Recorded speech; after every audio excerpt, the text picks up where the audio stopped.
Hello बच्चों। आज हम लोग एक क्षेत्रमिति का क्वेश्चन पढ़ेंगे जो समलंब चतुर्भुज से संबंधित है। देखिए, इसमें आपको प्रश्न दिया है कि एक खेत जो है समलंब चतुर्भुज के आकार का है, जिसकी समांतर भुजाएं 25 मीटर और 10 मीटर हैं। इसकी असमांतर भुजाएं 14 मीटर और 13 मीटर हैं। तो इस खेत का क्षेत्रफल ज्ञात कीजिए। सबसे पहले नंबर आपको क्या करना होगा कि खेत जो है किस आकार का है, तो समलंब चतुर्भुज के आकार का है। तो समलंब चतुर्भुज कैसे बनता है ये देखिए पहले। तो समलंब चतुर्भुज जो है आपको इस तरह से बनेगा। देखिए, पहले जो हम लोग ये इस तरह से बना लेते हैं। ये आपका जो है क्या हुआ, तो ये जो है समलंब चतुर्भुज हो गया। क्या हो गया? समलंब चतुर्भुज हो गया। देखिए, ये आमने सामने की भुजाएं जो है क्या होती है, तो ये समांतर होती है और ये जो है असमांतर भुजाएं होती हैं। ठीक, इसका हम लोग नाम रख लेते हैं ए, बी, सी और ये हो गया क्या चीज़, डी। तो देखिए, समांतर भुजाओं को आपको दे दिया है, कितना दिया है, तो देखिए ए दिया है 10 मीटर और ये नीचे वाला कितना दिया है, तो आपको दे दिया है 25 मीटर। ये यहाँ से यहाँ तक लंबाई हो गया 25 मीटर। ठीक। आया समांतर भुजा में कितना दिया है, तो असमांतर भुजाएं 14 है। एक यहाँ पर हम लोग ले लेते हैं 13 हो गया। छोटी भुजा है, ये मान लेते हैं कितना है, ये 14 हो जाएगा आपका।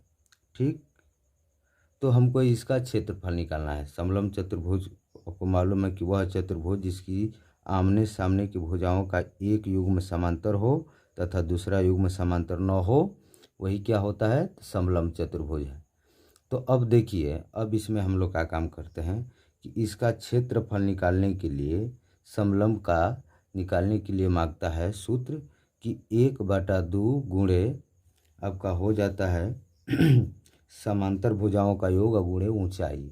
ऊंचाई अर्थात शीर्षलंब। तो इसमें हमको शीर्षलंब मालूम नहीं है। तो शीर्षलंब मालूम नहीं है, तो सबसे पहले हम लोग क्या काम करते हैं कि अगर हम लोग त्रिभुज अगर बना लेते हैं, तो त्रिभुज के क्षेत्रफल निकाल कर उसमें हम लोग शीर्षलंब ज्ञात कर लेंगे। शीर्षलंब जब ज्ञात कर लेंगे तो वो जो है समलंब चतुर्भुज का भी शीर्षलंब होगा। तो सबसे पहले या तो ए डी या बी सी के समानांतर जो हम लोग रेखा खींच लेते हैं। सबसे पहले क्या काम करते हैं, मान लेते हैं कि हम इसी के समानांतर खींच रहे हैं। किसके समानांतर, तो हम जो है ए डी के समानांतर एक रेखा खींच लेते हैं। ठीक, ये हो गया ए डी के समांतर एक रेखा। तो देखिए, ये कितना है, 13 है, तो ये भी कितना हो जाएगा, तो 13 हो जाएगा। ठीक, ये भी कितना हो जाएगा, 13 हो जाएगा। अब हम लोग क्या काम करते हैं, इसका नाम हम लोग A B C D E रख लेते हैं। ठीक, अब हम लोग जो है ई सी बराबर निकाल लेते हैं कि ई सी की लंबाई कितनी होगी। ई सी की लंबाई, तो ई सी की लंबाई यहाँ पर हम लोग लिख लेते हैं। ई सी बराबर क्या होगा, तो ई सी निकालने की देख रहे हैं कि डी सी का पूरा लंबाई कितना है, तो 25 है। तो अगर हम लोग आए देखिए, जब ए बी बराबर 10 इसके समांतर खींचे थे, तो डी ई का मान भी कितना हो जाएगा, तो 10 मीटर होगा। कितना होगा तो 10 मीटर। तो ई सी का मान क्या होगा, तो ई सी बराबर हम लोग क्या कर लेते हैं कि पूरा डी सी में से अगर हम लोग किसी को तो डी ई को घटा देंगे तो ई सी बच जाएगा। तो जगह लिख देते हैं डी ई हो गया। ठीक, अब देखिए डी सी का मान कितना था, तो 25 था। अब माइनस डी ई का मान कितना है, तो 10 है। अब 25 में से 10 निकालेंगे कितना बच जाएगा, तो 15 मीटर। यही आपका हो गया क्या चीज़, तो ये हो गया 15 मीटर हो गया आपका ई सी। अब हम लोग क्या काम करते हैं कि अब चलते हैं त्रिभुज ए बी ई सी में। त्रिभुज किस में, तो बी ई सी में। इसका पहले हम लोग क्षेत्रफल निकाल लेते हैं। तो बी ई सी का क्षेत्रफल हम लोग निकालें, और जब इसका क्षेत्रफल निकल जाएगा तो इसमें शीर्षलंब हम लोग निकालेंगे। तो शीर्षलंब जब निकल जाएगा तो समलंब चतुर्भुज का भी वो शीर्षलंब हो जाएगा। ठीक, तो पहले त्रिभुज हम लोग बी ई सी में, तो यहाँ पर लिख देते हैं त्रिभुज बी ई सी में। बी ई सी में देखिए, इसकी तीनों भुजा ज्ञात है, विषमबाहु है, 13 है, 14 है, 15 है, अर्थात विषमबाहु त्रिभुज है। तो विषमबाहु त्रिभुज का क्षेत्रफल निकालने के लिए हमको जो है हीरोन के सूत्र की ज़रूरत होती है। तो हीरोन के सूत्र में हम लोग क्या लिखते हैं, तो त्रिभुज बी ई सी में सबसे पहले यश निकालते हैं। यश क्या होता है, तो त्रिभुज का अर्ध परिमाप। यश का सूत्र होता है ए प्लस बी प्लस सी, अब बटा में कितना, तो 2। देखिए यहाँ पर ए का मान कितना रख लेते हैं, तो 13 हो जाएगा, प्लस बी का मान कितना हो जाएगा, तो 14 लिख सकते हैं, और सी का मान कितना हो जाएगा, तो 15 हो जाएगा। अब बटा में कितना लिख देते हैं, तो 2 लिख देते हैं। ठीक, अब देखिए इसको जोड़ते हैं। अब आपका हो जाएगा 15 14 कितना हुआ, तो 29 हुआ, 29 13 कितना हुआ, तो 42 हो जाएगा। तो यहाँ पर हम लोग लिख लेते हैं 42 बटा में 2। इसको कटा देते हैं, कितने बार में कट गया, 21। यानी आपका जो है यश बराबर कितना हुआ, 21 सीएम प्राप्त हुआ। ठीक, यश बराबर 21। अब इसलिए अब निकाल देते हैं त्रिभुज बी ई सी का क्षेत्रफल। अब लिखेंगे, इसलिए एरिया ऑफ त्रिभुज क्या लिख देते हैं, तो बी ई सी। तो देखिए हीरोन के सूत्र क्या होते हैं, तो इसमें याद कर लीजिएगा, इसका सूत्र होता है अंडर रूट में S into S minus A into S minus B into हो जाता है यस माइनस सी। ठीक, अब यहाँ पर हम लोग का काम कर लेते हैं कि अभी यश का मान रखते हैं। यश का मान कितना आया है, तो 21 आया है। तो यहाँ पर हम लोग लिख लेते हैं 21, फिर इंटू यहाँ पर भी यश है, तो 21 और माइनस ए कितना था, तो 13, फिर इंटू देखिए यश यश का मान कितना हो जाएगा, 21 और माइनस बी का मान कितना था, तो 14 था, फिर इंटू देखिए यश के जगह पर कितना लिख लेते हैं, 21 और माइनस ये हो जाएगा 15। ठीक, अब यहाँ पर हम लोग जो है इसको जो है अब हम लोग जो है घटाते हैं। तो देखिए 21 है, तो 21 और यहाँ पर इंटू यानी गुणे है, इसको घटाइए। 21 में से 13 निकला, कितना बचा, तो 8, 13 8 21 होता है, और गुणे फिर देखिए यहाँ पर इंटू है। 21 में से 14 निकला 7, और 21 में से 15 निकला 6। अब हम लोग का काम करते हैं कि इसका हम लोग गुणनखंड कर लेते हैं। इसी में कितना हो जाएगा, 21 का गुणनखंड कितना होता है, तो 3 गुणे 7, फिर गुणे 2 का कितना 8 का कितना होता है, तो 2 गुणे 2 गुणे 2, फिर अब देखिए 7 अकेले है, लिख देते हैं, फिर गुणे हो जाएगा 6 का कितना होता है, तो 2 गुणे 3 होता है।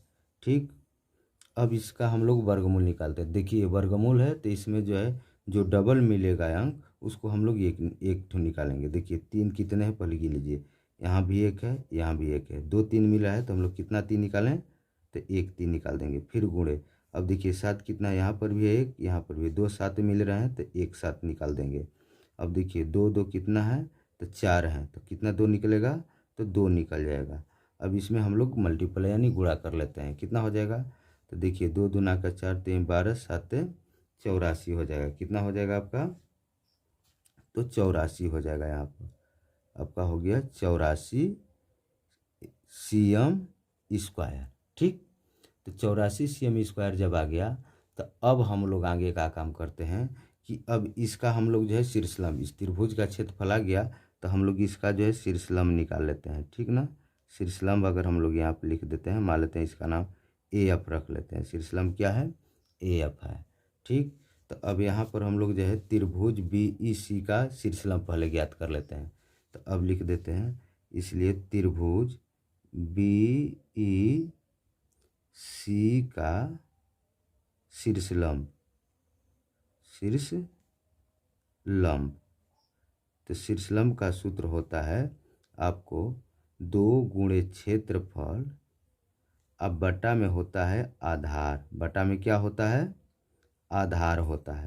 तो यहाँ पर लिख लेंगे 2 और गुणे क्षेत्रफल कितना आया था, देख रहे हैं, तो 84 है यहाँ पर। तो यहाँ पर लिख देंगे 84 और बटा में आधार कितना होगा, तो देखिए आधार जो है यही जो है जिस पर हम लोग शीर्षलंब डाले हैं वही आधार है। तो देखिए आधार कितना का आएगा, तो ये हो जाएगा आपका 15 हो जाएगा। कितना हो जाएगा, 15। अब हम लोग क्या काम करते हैं कि इसमें आपको पहले कटा देते हैं, कितना से, तो 5 से कट जाएगा, 8 4 12, 3 से कट जाएगा। देखिए 3 5 15 हो जाएगा। ये 3 से कटाएंगे तो कितना होगा 28। अभी कितना हो गया 28 दूना का 56 और बटा में कितना हो गया 5। 56 बटा में 5, ये आपका जो है क्या हो जाएगा तो CM हो जाएगा। ठीक, आपका सिलसिलम निकल गया। अब हम लोग क्या काम करते हैं, इसको हम कटा भी सकते हैं लेकिन बाद में कटाएंगे सूत्र में ही। चलिए छोड़िए इस, तो अब लिख देते हैं। इसलिए अब समलंब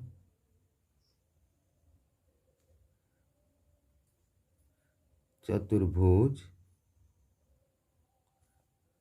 समलंब चतुर्भुज ABCD का क्षेत्रफल बराबर सूत्र क्या होता है, तो 1/2 गुणे हो जाता है यहाँ पर क्या चीज, समांतर भुजाओं का योग गुणे होता है क्या चीज, ऊंचाई या शीर्षलंब। ठीक, तब यहाँ पर हम लोग लिख लेंगे 1/2 गुणे, यहाँ पर लिख देते हैं समांतर भुजा। यहाँ पर देख रहे हैं समांतर भुजा कितना था, तो एक 10 था, एक कितना था 25। तो यहाँ पर लिख लेते हैं 10, अब प्लस हो जाएगा 25, गुणे शीर्षलंब कितना यहाँ पर आया है तो 56, अब बटा में कितना है 5 है। अब यहाँ पर लिखिए 1/2 गुणे, अब इसको जोड़ देते हैं कितना हो जाएगा 35, गुणे हो जाएगा कितना तो 56 बटा में कितना तो 5 लिख देते हैं। अब देखिए ये तो कट गया, 5 7 35 हो गया, ये 2 से कट जाएगा कितने बार में तो 28 बार में। ठीक, अब हम लोग कितना गुणा कर देते हैं तो 7 में 28 का गुणा कर लेते हैं। ठीक, तो ये कितना हो जाएगा 7 8 56, हासिल कितना लगा तो 5, 7 दूना का 14, 5 कितना हुआ तो 19, 196 CM²। यही क्या हो जाएगा तो आंसर हो जाएगा जो हमारा खेत का क्षेत्रफल हुआ।